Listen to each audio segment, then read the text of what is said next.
내일 더불어민주당이 21대 초반을 이끌 신임 원내대표를 선출합니다. 180석 얻고도 줄곧 낮은 자세를 강조하고 있는 민주당인데요. 21대 국회 개원 앞두고 정책 우선순위 밑그림을 그리기 시작했습니다. 관건은 책임성과 주도권입니다. 신임 원내대표 선출에서는 초선 표심이 변수라고 알려져 있죠. 오늘 원내대표 후보들은 초선 당선자들과 토론회를 가졌는데요. 문재인 정부 청와대에서 민정비서관을 지냈고 21대 국회 서울 성북갑 지역구 당선자인 김영배 당선인 연결해서 이야기 나눠보겠습니다. 김영배 당선인 나와 계십니까? 네, 안녕하세요. 네, 안녕하십니까. 우선 당선 축하드리고요. 네, 감사합니다. 그 서울 지역 초선 당선인 중 유일하게 60% 득표율을 기록하면서 승리했습니다. 네. 그 배경은 어디에 있을까요? 예, 제가 이제 성북구청장을 8년을 지냈으니까요. 아마 지역에서 키운 일꾼에 대한 기대 이런 게 좀 크지 않는가 그런 생각도 들고요. 예. 이 자리를 빌어서 너무 감사하다는 말씀 드리고 책임 있게 일하겠습니다. 예. 자, 초선 당선자들에게 주어진 과제 당장 내일 원내대표 선출인데 네. 오늘 그 초선을 대상으로 원내대표 후보자들 토론회가 있었는데 오늘 토론회 어땠습니까? 네, 68명 중에서 45명 정도가 참석한 걸로 아는데요. 예. 굉장히 관심을 반영하는 거지요. 예. 이제 일하는 국회에 대한 기대가 있어서 특히나 좀 주목을 받는다고 보는데요. 예. 차분하면서도 굉장히 긴장되는 자리였습니다. 예. 예, 뭐 후보들이 모두 이제 준비된 면모를 보이긴 했는데요. 우리 초선들 입장에서는 굉장히 날카롭게 좀 쳐다보기도 하고 질문도 하고 그랬습니다. 예. 뭐 언론 보도를 보면 결국은 뭐 주류 비주류 개파 싸움으로 이어질 것이다 이런 관측들이 많은데 당선인도 그렇게 보십니까? 지금 이제 아시다시피 우리 민주당이 개파가 없어진 지는 꽤 됐고요. 예. 지금은 오히려 이제 국난 극복을 위한 총력을 해야 될 시기이기 때문에 예. 그 적임자를 뽑는 그런 이제 선거라고 봐야 될 것 같고요. 특히나 청와대 출신 인사들도 그렇고 그다음에 뭐 그동안 당에 오래 같이 일해왔던 사이들 내에서도 그런 개파보다는 현재 우리가 주어진 과제를 어떻게 잘 수행할 거냐, 그게 누가 적임자냐 이런 이제 고민을 하고 예. 있거든요. 예. 그래서 그런 걱정은 조금 덜 하셔도 되지 않을까 예. 그런 생각을 합니다. 민주당 의원들한테 여쭤보면은 개파가 없다, 다 친문이다 이렇게 얘기하는데 언론에서는 계속 네. 주류 비주류 뭐 친문 비문 이렇게 쓰고 있더라고요. 그러니까 그게 이제 기존 언론에서도 조금 약간 이제 일종의 프레임 같은 건데요. 예. 특히나 이제 180석이라는 무게가 저희들에게도 이제 뭐 설사 그런 친소 관계가 있다 하더라도 친소로 일하는 건 아니지 않습니까? 예. 국난 극복에는 그런 친소 관계보다 훨씬 더 사실은 중요한 그런 능력과 열정이 필요하고 책임성이 따르기 때문에요. 예. 그런 점에서도 전 초선들이 오히려 그런 점에 더 엄격하게 노력할 예정입니다. 예. 오늘 토론회에서도 열린우리당 이야기가 나왔다고 하는데 네, 열린우리당 때 그렇습니다. 152석 과반을 획득했음에도 불구하고 각종 개혁 입법은 다 무산됐고 각 의원들이 자기 주장만 강하게 해서 아무것도 안 되는 당이었다. 뭐 이런 이야기 있었지 않습니까? 그 당시 초선이 108명이었는데 108번내 그래요. 뭐 이런 말까지 있었다고 하니까요. 예. 근데 이번에 180석 그때보다 더 좋은 성적을 거뒀습니다. 그 네네. 민주당을 지지했던 분들이나 또 국민들이 180석을 이렇게 안기면서 기대하는 바가 있을 것 같아요. 저는 그래서 지금 신임 원내대표단에게 필요한 리더십을 한마디로 이야기하라고 한다면 예. 조율된 유능함이라고 생각합니다. 예.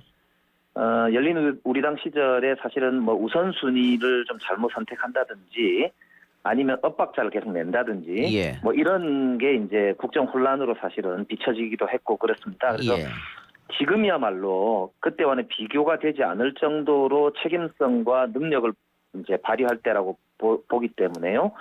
조율된 유능함이 반드시 필요하다고 보고요. 그런 면에서는 신임 지도부가 중심이 돼서 당정청 간의 그런 이제 조율을 통해서 똘똘 이렇게 뭉치는 그게 이제 첫 번째로 필요하겠지요. 그리고 두 번째는 이게 이제 결정이 되고 나면 하나로 쭉 이렇게 밀고 나가는 그런 추진력, 뭐 이걸 뒷받침하는 그런 이제 협치 능력 이런 것들이 좀 중요한 그런 리더십의 요소들이 아닐까 이제 그렇게 생각하고 있습니다. 예. 뭐 열린우리당 때는 당청이 화합을 못했습니다만은 이번에는 아마 그 문제는 약간 부식될 것 같고요.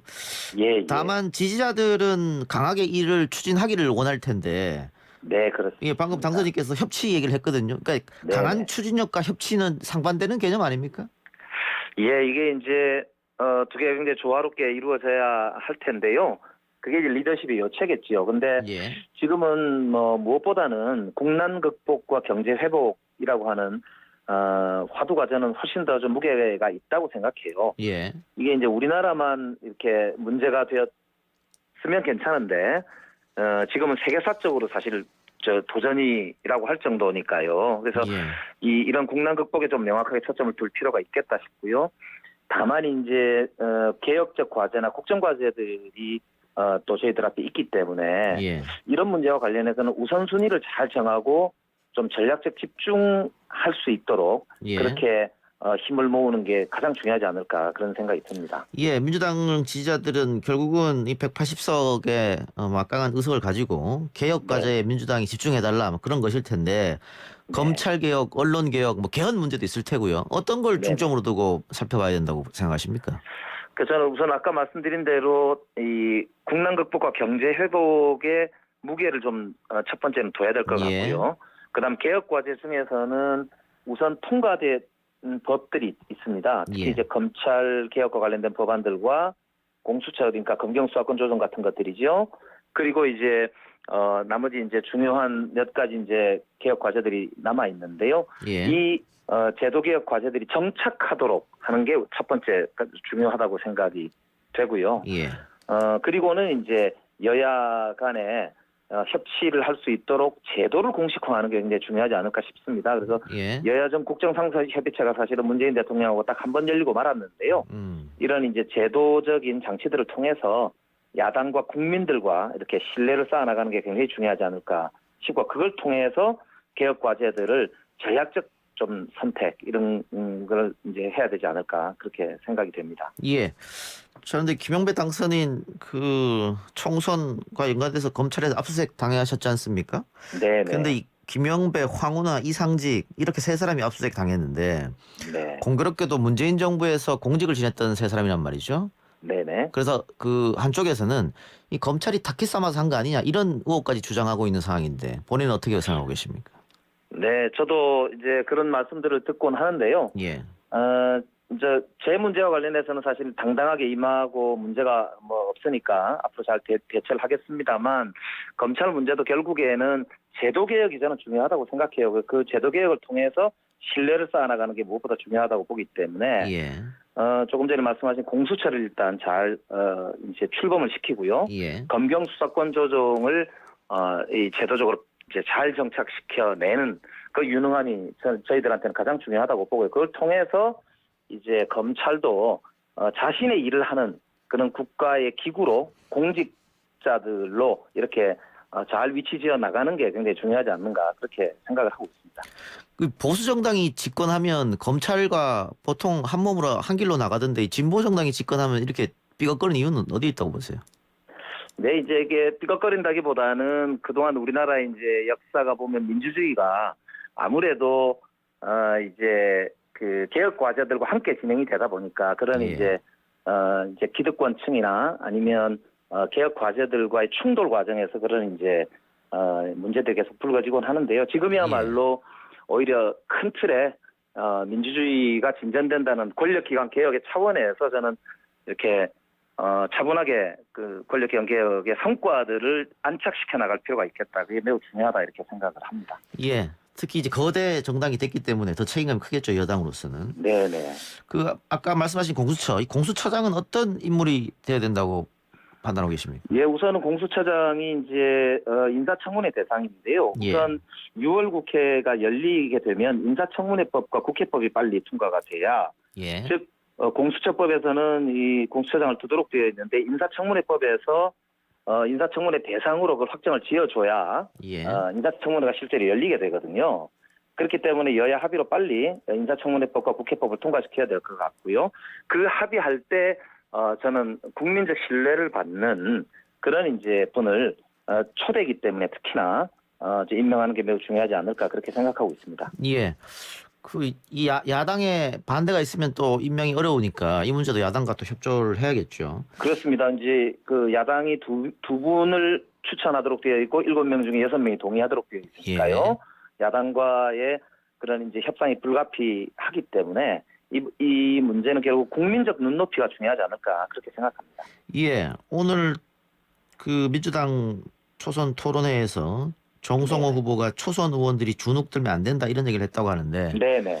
그 미래통합당 초선들이 그 나와가지고 그 재선 뭐 3선 의원들 앞에서 인사하고 선배님들 잘 봐주십시오 절하고 이런 모습이 약간 논란이 됐습니다. 왜냐하면 네. 이게 국회의원은 개개인이 걸어다니는 입법기관이고 국민한테 권한을 부여받은 사람들인데 네네. 초선인이 마치 중진들한테 고개 숙이는 모습처럼 비춰져서 좀 논란이 있었는데 민주당은 어떻습니까?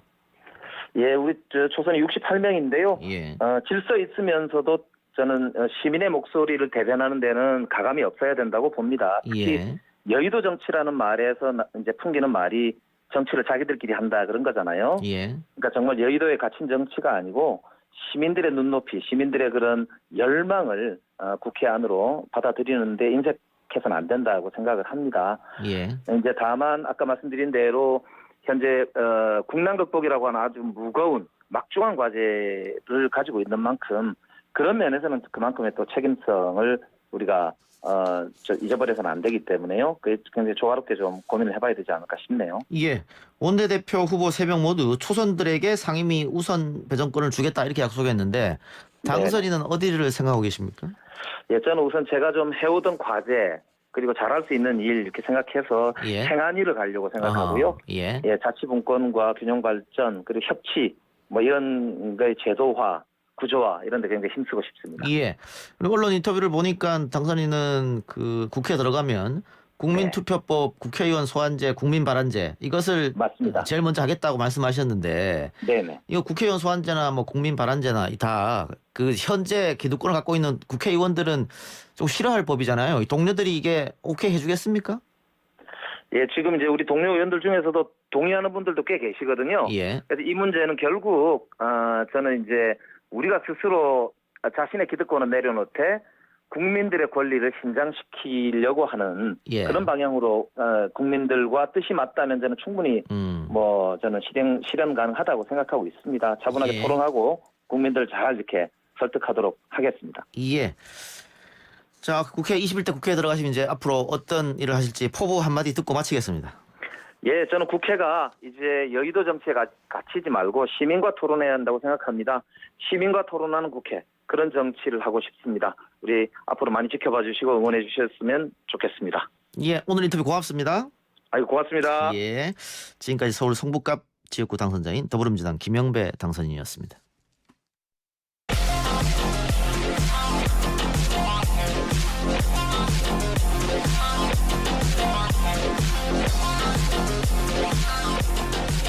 YTN 라디오 이동의 뉴스 정면승부 2부 시작합니다. 오늘 나온 뉴스들을 언박싱해드리는 기자 언박싱. 오늘은 아주경제 김태현 기자 나왔습니다. 어서 오십시오. 안녕하십니까, 김태현입니다. 오늘 이재용 삼성전자 부회장이 사과 기자회견을 열었네요.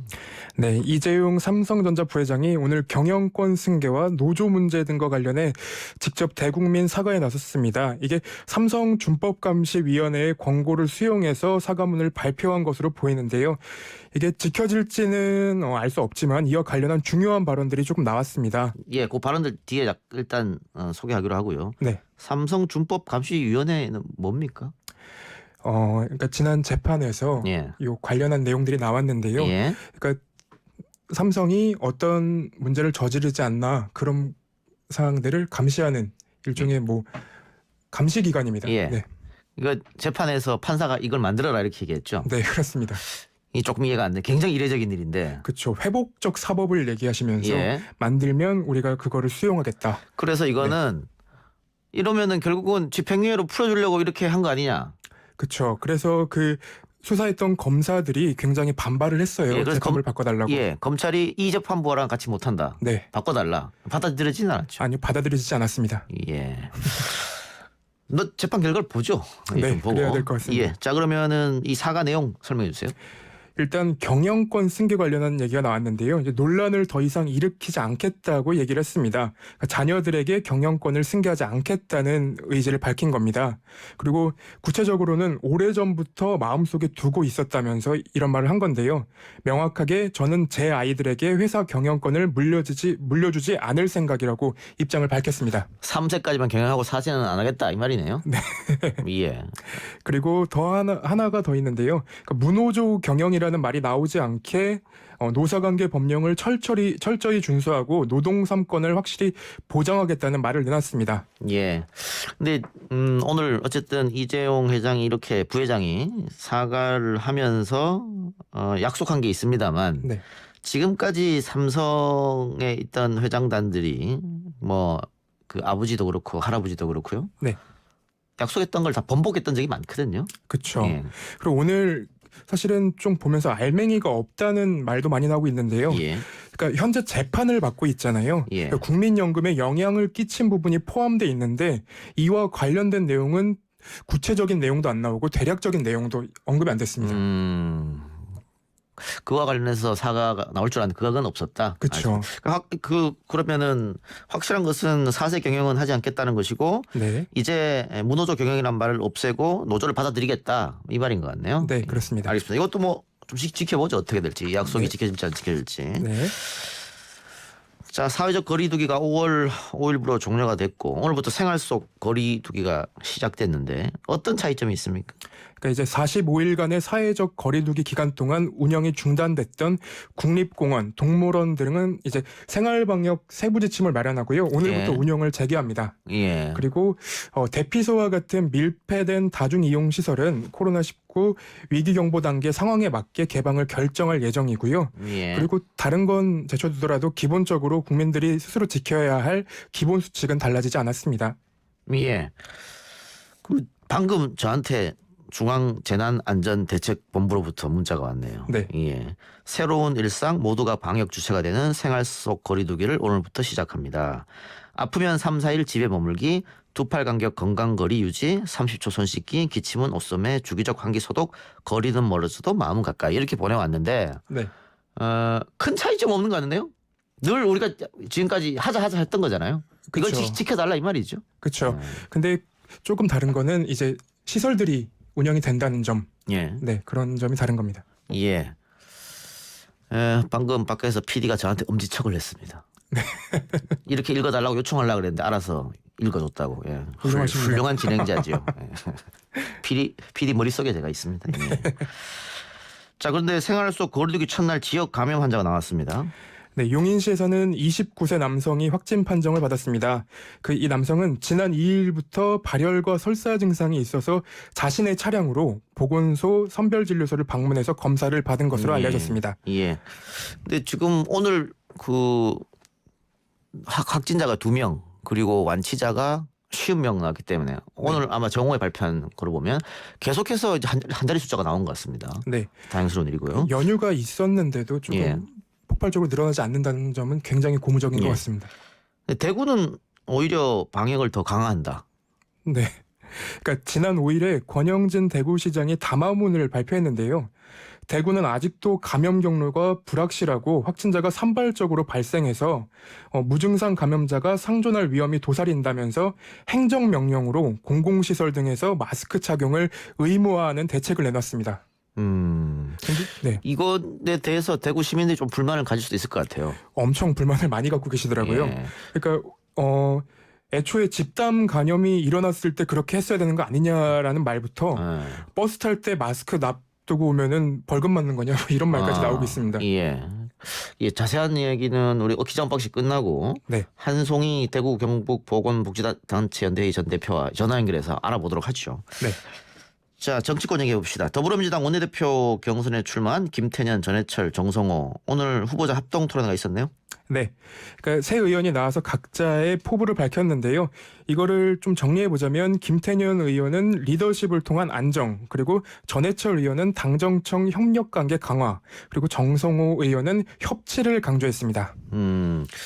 이렇게 보니까는 그 이분들이 어느 쪽에 신경을 쓰고 있는지 네. 알 수가 있겠네요. 네. 근데 이제 국민 여론과 상관없이 이거는 소위 말하는 반장 선거지 않습니까? 그렇죠. 동료들끼리 투표하는 거니까.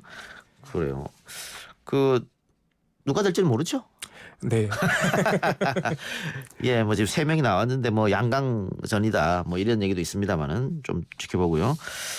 자, 검찰과 언론 개혁에 대한 새 후보자의 이야기도 나왔는 것 같네요.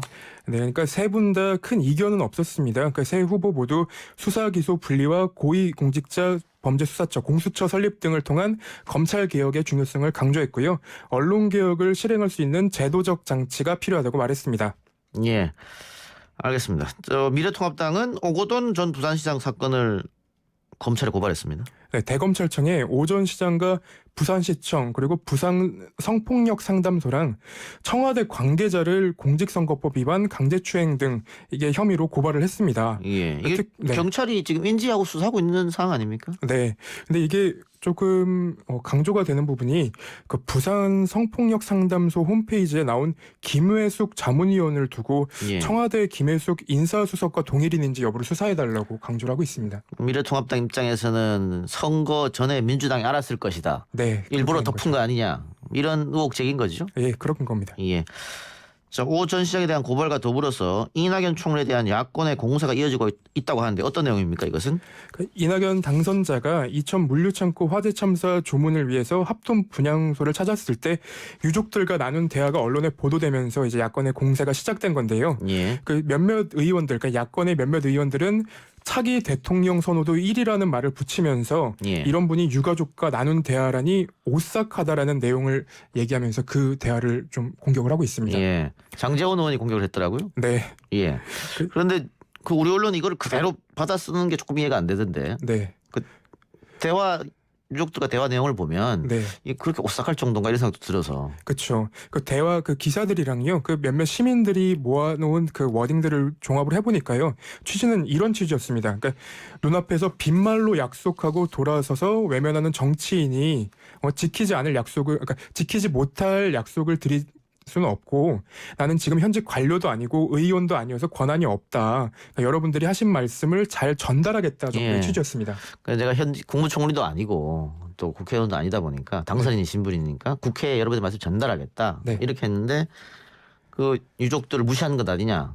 오싹하다. 이렇게 이제 와전됐다는 것이죠. 그렇죠. 알겠습니다. 하나만 더 할까요? 예. 사건 얘기 해보죠. 네. 세계 최대 아동성 착취물 사이트 웰컴 투 비디오 운영자인 손정우의 미국 송환을 거부해달라. 이거 손정우의 아버지가 탄원서를 올렸네요. 네, 그러니까 오늘 범죄인 인도 심사를 맡은 재판부에 탄원서를 낸 건데요. 그 손정우의 아버지는 살아온 날보다 살아갈 날이 더 많은 아들이 식생활과 언어 문화가 다른 미국으로 송환된다면 너무나 가혹하다라고 주장을 했는데 이보다 앞서서 국민청원 게시판에 올린 게 굉장히 좀 논란이 되고 있어요. 예. 그러니까 손정우의 아버지는 아들의 범죄를 일종의 용돈벌이라고 설명을 하더라고요. 아하. 그래서 IMF 이후에 경제적으로 어려워져서 자기 용돈은 자기가 벌어보자고 시작한 일이다. 이렇게 얘기를 하면서 2차 가해를 하고 있는 게 아닌가라는 말이 나오고 있습니다. 아버지 입장에서 아들이 미국으로 가면 큰 처벌을 받을 수밖에 없으니까 걱정하는 건 알겠는데 그렇죠. 이게 용돈 벌이다고 하면 피해자분들은 어떻게 되는 겁니까? 그 2차 피해가 진짜 예. 심하죠. 예. 20만 개 영상이기 때문에. 예. 오히려 여론에 불을 지폈네요. 네. 예. 또 박사방 운영진이죠. 강훈은 재판에 넘겨졌네요. 네. 그러니까 강훈이 받는 혐의는 박사방을 관리하고 범죄 수익금을 전달한 혐의고요. 또 조주빈을 도와서 박사방 관리와 홍보, 그리고 성착취 수익금 인출 등의 역할을 담당한 것으로 알려졌습니다. 근데 오늘은 이제 범죄단체 조직죄까지는 적용이 안 됐습니다. 예. 그러니까 검찰은 여전히 수사 중인 것으로 알려졌고요.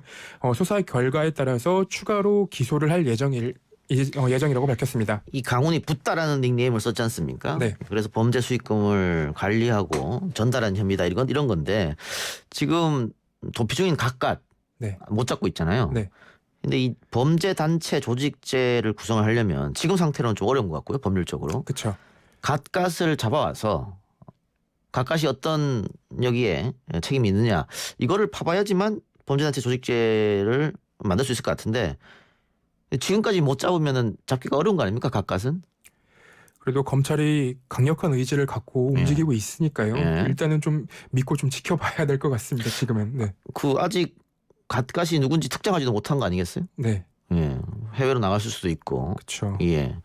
어쨌든 이번에 박사방 운영진들 논란을 일으켰던 다들 나이가 어리더라고. 20대 초반에.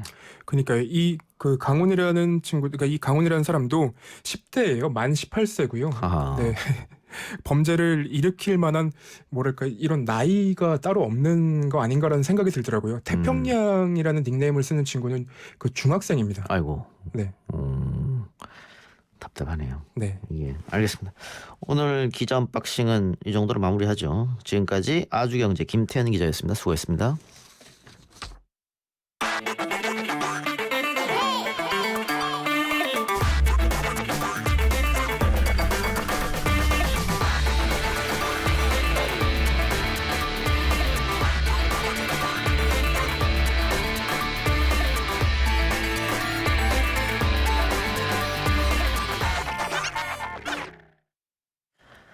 오늘부터 사회적 거리두기가 생활 속 거리두기로 완화됐습니다만 대구시는 예외입니다.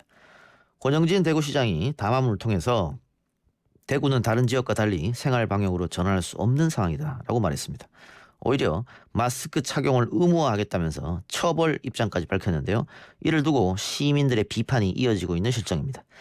대구 지역 보건의료단체인 대구보건복지연대회의 대표를 지낸 한송희 약사를 연결해서 대구시 등에 대한 입장 들어보겠습니다. 약사님 나와 계십니까? 네, 안녕하십니까. 네, 안녕하세요.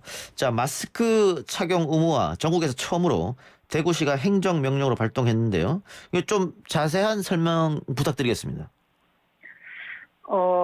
대구시가 뭐 일주일 정도 계도 기간을 두고 예. 13일부터 행정명령 이제 시행하겠다라고 이제 발표는 했습니다. 일방적으로. 예. 물론 이제 감염병 위험 단계에 따라서 이런 행정명령들이 할 수는 있겠죠. 예. 그 부분들은 있을 수 있다 하지만 이게 과연 처벌을 먼저 제시를 한 상황에서 예. 그 시민들한테 권위적인 행정적 시행이 아닌가. 이때까지 대구 시민들이 자발적으로 마스크를 쓰고 사회적 거리두기를 하면서 모임도 자제하고 그리고 뭐 경제적인 어려움이 있더라도 뭐 식사를 휴업을 하고 이런 자발적인 어떤 시민의식들이 조성이 되었는데 행정은 거기에 좀 못 미치는 안타까운 상황인 것 같습니다. 이게 어기면은 최대 300만 원의 벌금형이다. 뭐 이런 거잖아요. 네. 예. 근데 또 버스, 지하철, 택시에서 마스크를 착용하지 않으면 안 되는 것인데 이게 깜빡 잊고 안 쓰고 올 수도 있고 뭐 수급 문제도 있을 텐데 어쨌든 일방적으로 이렇게 이야기했기 때문에 그게 좀 시민들이 불만인가 봐요. 네, 그런 부분도 있고 그리고 또 이런 행정명령이 필요한 어떤 배경에 대한 설명이라든지 지금의 어떤 이 조치가 필요한 것에 대한 충분한 설명도 아하. 이루어지지 않았다고 봅니다. 예. 그러니까는 정부에서는 지금 생활 속 거리두기로 완화했는데 대구시에서 강화하는 이유, 그 이유에 대해서 자세한 설명이 대구 시민들에게 없었다 이 말씀이네요. 예, 부족했던 것 같습니다. 예. 자, 날씨가 더워지면서 마스크 착용이 좀 느슨한 면이 없지 않아 있습니다. 또 힘들겠니까. 그런데 이 문제는 어떻게 그러면은 뭐 공무원들이 일일이 다 단속하겠다는 건지 어떻게 이게 처벌을 하겠다는 겁니까? 그 얘기는 들으셨습니까? 단속을 어떻게 한다든가? 대구시 발표 내용에서 그런 내용은 없었던 것 없었고요. 같고요. 아직까지 뭐 그런 부분에 대해서 알려진 바는 없는 것 같습니다. 예. 시민들 반응은 어떻습니까? 시민들은 뭐 일부 지금 시민단체들이나 이런 뭐 네트워크 활동하시는 분들 선에서 이제 이거에 대한 좀 문제 제기가 좀 필요하다라는 의견들이 좀 나오고 문제제기 있습니다. 있었다. 예. 예. 지금 우리 한 전 대표께서 약사시지 않습니까? 그러면 예. 이게 코로나19 이 사태 때 굉장히 고생하셨을 텐데 마스크 때문에 마스크 수급 문제는 없을까요? 일단 지금 공적 마스크만을 보면 지금 약국에 부족하진 않습니다. 판매로 늘어나고 아하. 그 구매 수량을 늘렸더라도 예. 부족하진 않은데 그러나 다만 이제 이게 의무화 된다면 지금은 자율적으로 하는 상황이잖아요. 예. 그러면 대구시에 거주하고 있는 과연 내국인, 외국인 모두가 혹시 마스크를 살 수 있는 여건이 되는지에 예. 대한 검토가 되었는지 그리고 혹시나 뭐 의무화한다면 차라리 대구시가 무료 지급을 할 거에 어허. 대한 검토나 이런 것도 예. 필요하지 않을까 예. 하는 생각도 해봤습니다. 근데 초기에 이런 조치를 취하지 않고 지금 한 이유도 못 들으셨다고 하셨죠? 네, 예. 예. 지금 오늘 코로나 극복 화상회의가 있었다고 합니다. 예. 거기에서 대구시가 이제 뭐 그 방역 수위를 정하는 거나 이제 이런 행정명령 관련해서 설문조사를 했다는 설문조사 결과를 제시를 했거든요. 예. 했는데 뭐 물론 이게 이제 설문조사라는 게 대상이나 그리고 또 설문지 문항에 따라 답변의 방향이 조금 틀어지는 부분도 있을 수 있는데 일단 그 결과에 대한 분석 항목을 보면은 대구시 방역 대책 강도에 대한 질문이 있었습니다. 예. 거기 보면은 이제 정부 방침보다 강하게 해야 된다라는 방침은 49.1%이고요. 예. 근데 정부 방침 수준이다라는 게 46.7%라고 하면서 이제 조금 더 높게 나타났다라고 일단은 문서를 작성했는데 실제로 보면 그 그래프 안에는 정부 방침보다도 완화해야 된다. 그리고 훨씬 완화해야 된다는 것까지 합해서 본다면 정부 방침 수준이나 완화해야 된다는 게 50.5%예요. 예. 그럼 이거 과연 이게 뭐 수치가 큰 차이는 없긴 하지만 일단은 의도를 가지고 어떤 방향성을 가지고 혹시나 진행된 건 아닌가 이런 의구심도 듭니다. 예. 뭐 합리적 의심이라고 볼 수 있겠네요. 알겠습니다. 근데 이번 조치로 어쨌든 대구 시민들의 불만이 좀 있다고 하셨는데 최근 권영진 시장이 뭐 내외신 가리지 않고 인터뷰하면서 방역 한류 출발지는 대구다. 뭐 이렇게 얘기하고 있지 않습니까? 예. 그 부분에 대해서 시민들 반응은 어떻습니까? 최근에 뭐 일부 경제지나 이런 데서 그런 내용들이 많이 실리고 있더라고요. 예. 근데 이게 실제로 대구시의 어떤 자랑으로 판단하기는 좀 어려울 것 같습니다. 대구시가 실제로 이 부분을 잘 대처했는지에 대한 부분이 평가가 이루어져야 되는데 그런 평가가 이루어지지 않고 있고요. 예. 그리고 2월 달에 그때 이제 대구시는 어떻게 밝혔냐면 심각 수준 단계까지 가더라도 대응할 수 있는 상황을 만들었다라고 준비되었다라고 얘기했지만 실제로 여러 가지 문제점이 있었어요. 예. 확진자가 입원할 수 있는 음압병상도 10병상밖에 없었고 공공기관에 그리고 예를 들어서 대구시에 있는 공공의료기관이 한 개 대구시 의료원이 있는데 정작 대구시 의료원은 그 코로나19를 진단할 수 있는 기관으로 승인도 못 받았어요. 예. 뭐 이런 부분이나 여러 가지 부분에서 부족한 부분이 많았는데 그에 대한 어떤 반성과 이런 부분이 이루어지지 않고 단순히 잘했다 결과만을 가지고 예. 자기덕이다 뭐 이렇게 하는 거 아닐까 하는 그런 생각도 듭니다. 그러니까 뭐 이 코로나 사태에서 대구 시민들 또 자원봉사자들 의료진들 다들 애쓰셨지 않습니까? 예. 그런데 지금 결과적으로 지자체 자랑만 하는 게 아니냐 이런 비판이 있을 수 있다는 것이죠. 예. 그리고 그 대구시가 코로나19 확산 이후에 범시민 대책위원회를 발족한다라고 했는데 이게 지금 어떤 논의를 하고 있는지 파악하신 내용이 있습니까? 뭐 제가 직접적으로 참여하지 않지만 그게 참여하시는 분들의 전언에 따르면 대구시가 잘했다, 시장이 잘했다, 시장이 잘했다. 건비어 첨가를 본다라고 전하기도 하더라고요. 건비어 첨가만 불렀다 회의에서.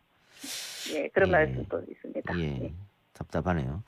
그 약사님은 그 시가 지금 어떤 것을 먼저 제일 먼저 해야 된다고 생각하세요?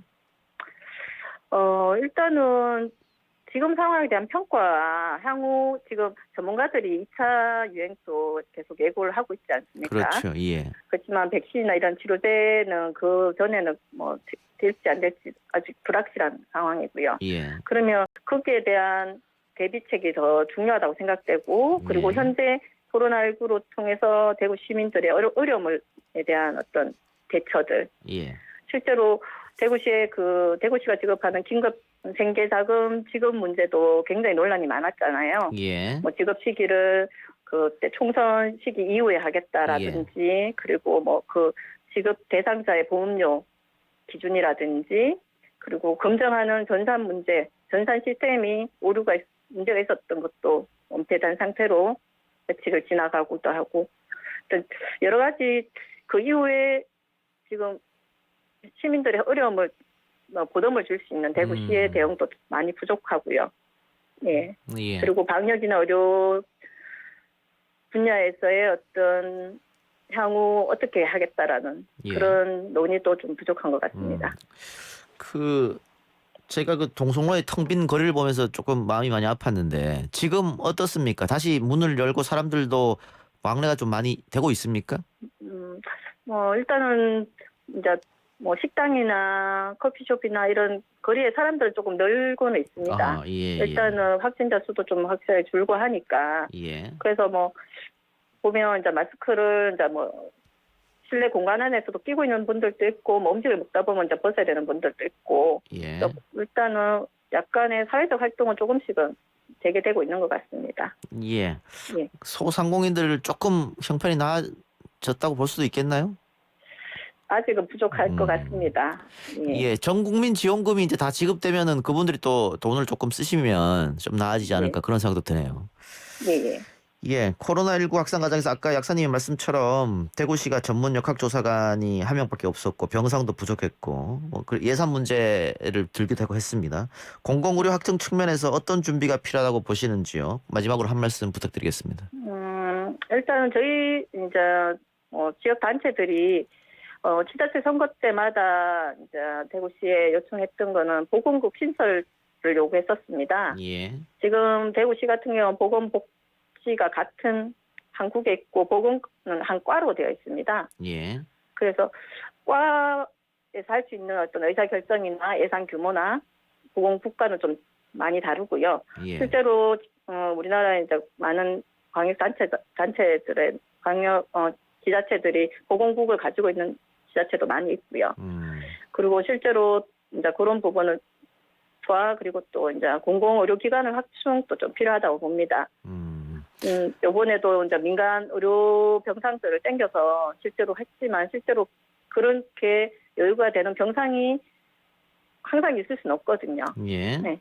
그래서 그런 의료기관 확충과 이제 예산 확충 등의 뭐 조금 문제가 개선이 돼야 될 것 같고요. 예. 그리고 마지막으로 이런 코로나 관련해서 지금 이 역량이 보건복지뿐만 아니라 뭐 교육, 환경, 여성, 인권 다양한 분야에 지금 연결돼서 영향을 주고 있다는 것들 다들 아시잖아요. 예. 그런 부분에 대한 대응도 좀 많이 고쳐줬으면 좋겠습니다.